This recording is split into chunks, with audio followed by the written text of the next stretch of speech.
Ever feel like, there's this hidden language, like something whispering just beneath the surface of everything, a Sure. way to understand deeper meaning, like those ancient symbols you see, full of mystery and power? Definitely. Well, on today's deep dive, we're doing exactly that. We're diving headfirst into the world of runes. And you brought this fascinating book, Futhark, a handbook of rune magic. That's right. And this isn't just about like deciphering an ancient alphabet. We're talking about a whole system, right? Yeah, exactly. Like a whole system that the ancient runic people used to understand the entire universe, magic, philosophy, a way of life, all rolled into one. Okay, so right off the bat, the book defines runes as basically secrets, like Hmm. hidden wisdom. Hmm. And I love this idea. Like, imagine a time before, we had written language, and knowledge is passed down through these symbols, these runes. It's like holding a piece of history. Each symbol, they're imbued with so much meaning and weight. It's like each rune is a key to unlock something much bigger. Exactly, tapping into that ancient wisdom. That's what runes are all about. Now, the book also mentions this word, Futhark, which I gotta say sounds kind of like something out of, like, Lord of the Rings or something. Right. What's the deal with that? So the Futhark is basically the rune alphabet, but it's so much more than just like ABCs. Okay. The book describes it almost like the periodic table of elements, but instead of, having all the elements, you have these fundamental magical building blocks, these concepts. And it mentions different versions like the Elder Futhark, the Younger Futhark, kind of like, how languages have dialects? Okay. It evolved over time. So does that mean, like, if there's different versions, does that change how we understand them today? That's a really interesting question. And, the book doesn't necessarily say one is better than the other, but it really highlights how traditions and knowledge transform over time. Right. It's really interesting to see how those belief systems evolve. Okay. So we have to address the elephant in the room because I know a lot of people are probably thinking it. Hmm. The book mentions the Nazis and their use of runes, which honestly, it's kind of a little unsettling. What's the deal with that? It's a very dark chapter. They basically appropriated these symbols and they completely twisted the meanings to fit their own ideology, which was obviously very hateful. But the book makes it very clear that authentic runic practice has nothing to do with hate or supremacy. Yeah. It's about understanding those natural forces in the universe. It's a reminder that symbols can be really powerful, and it's how they're used, right? Exactly. So how do people actually use runes? Was it like, chanting spells in the woods, or what was going on? Well, picture this. A Viking hero named Eagle. He's handed this drink. He's told it's poisoned. He takes the drinking horn, carves runes into it. Oh, wow. The horn shatters, neutralizes the poison. Whoa. And this story, which comes from these Viking sagas, really highlights how they believe these runes had real, tangible effects. Wow.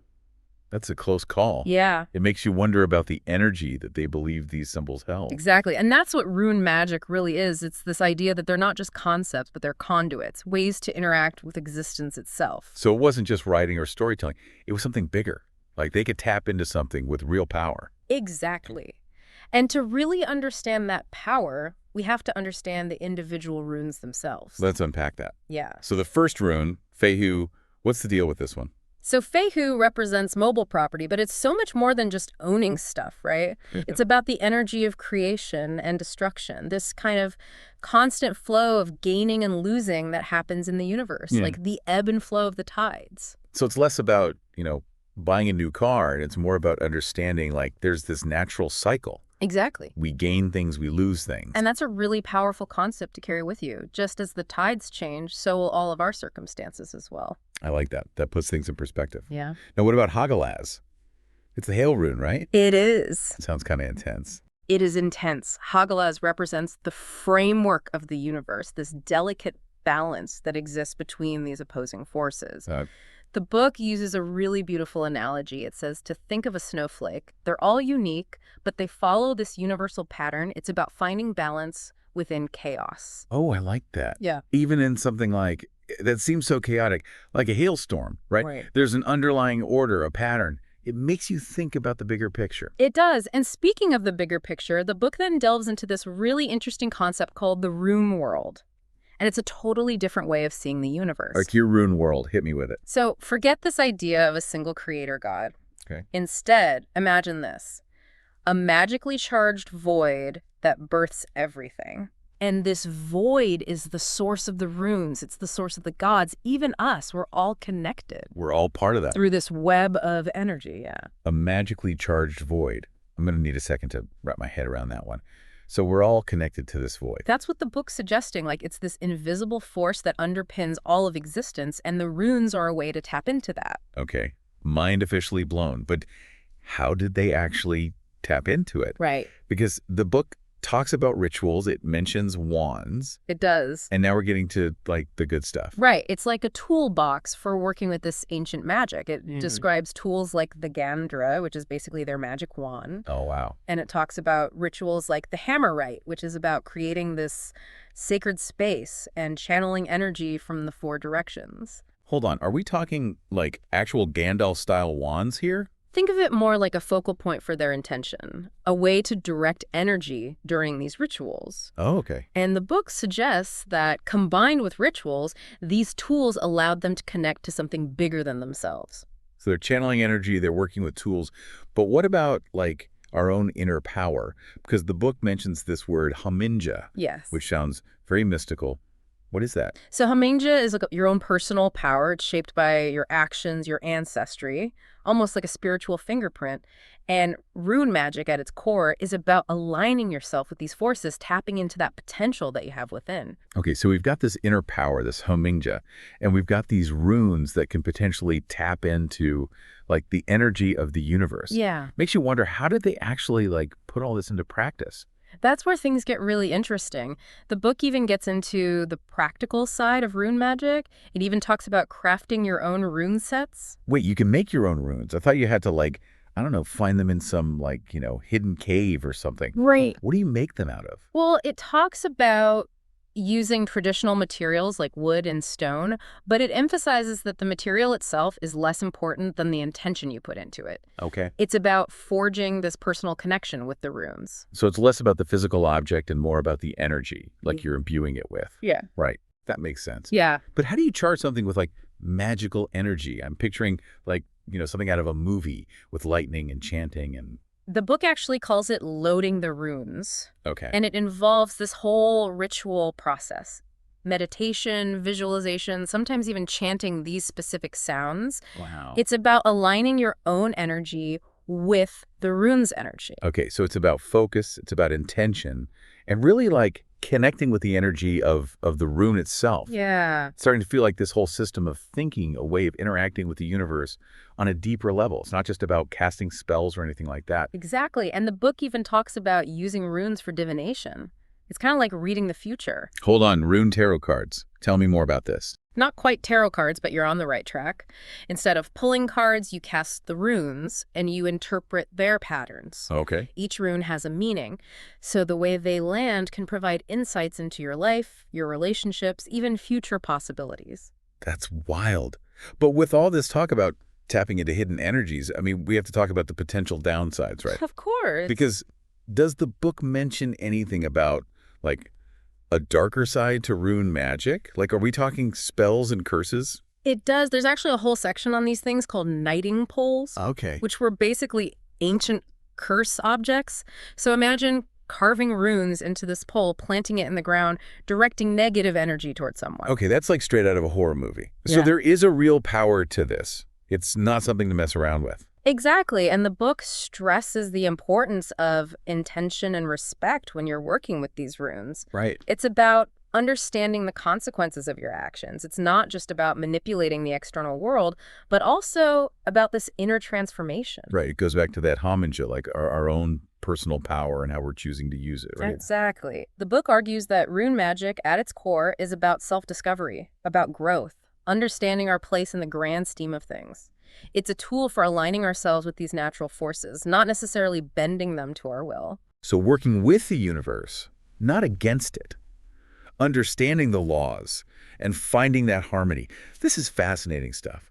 Okay, we've covered a lot of ground. We talked about the history of runes, the different ways they're used, even touched on the kind of the darker side of this magic. What I'm curious about is, like, what about the meaning behind each rune? What can they tell us about ourselves, about the world around us? That's the heart of it, isn't it? Like, we're decoding this language of the universe one symbol at a time, and each rune has its own unique story, its own set of associations and interpretations. Like having a conversation with the cosmos, deciphering those little whispers of ancient wisdom. Exactly. I'm ready to dive in. What's next on our rune journey?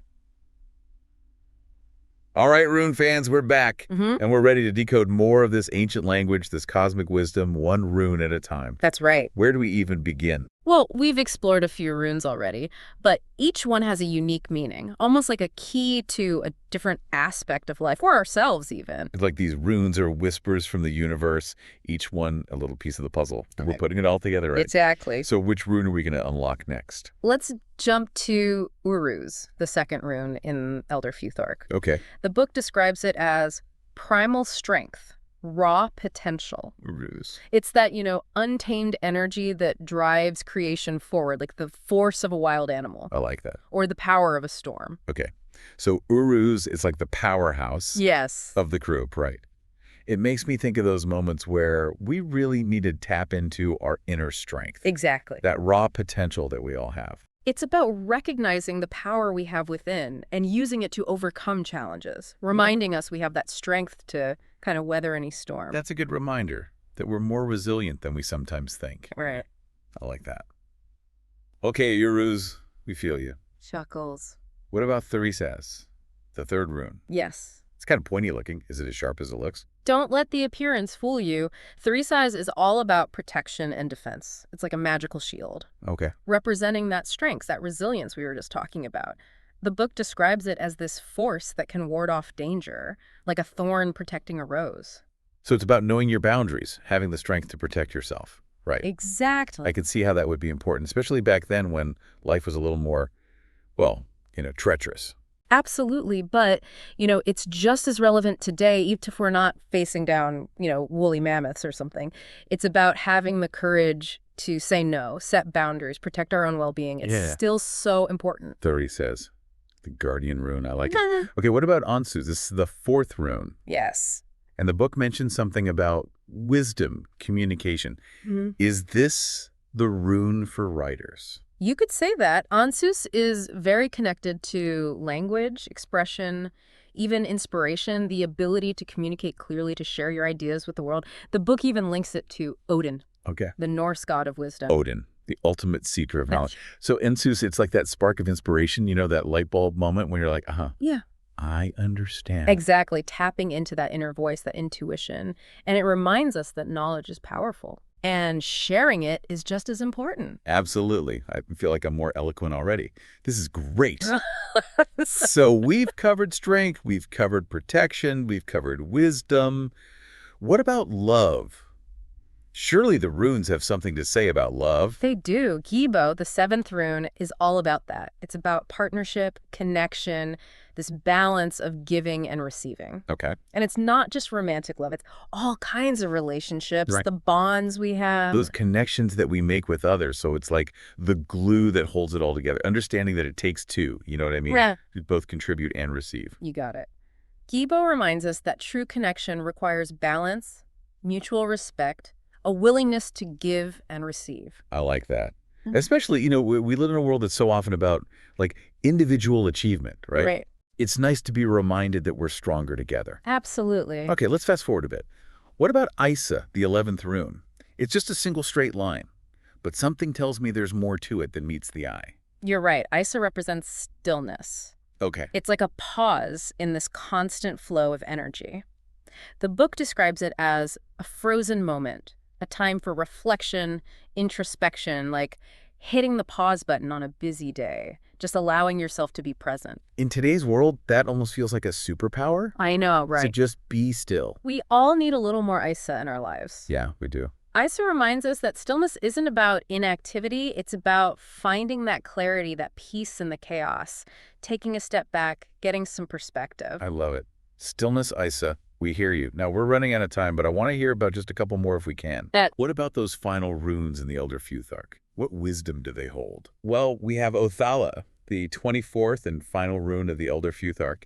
And this one speaks to our heritage, our sense of belonging, the importance of honoring our roots. It's that feeling of coming home after a long journey. That sense of grounding, of connecting to something bigger than ourselves.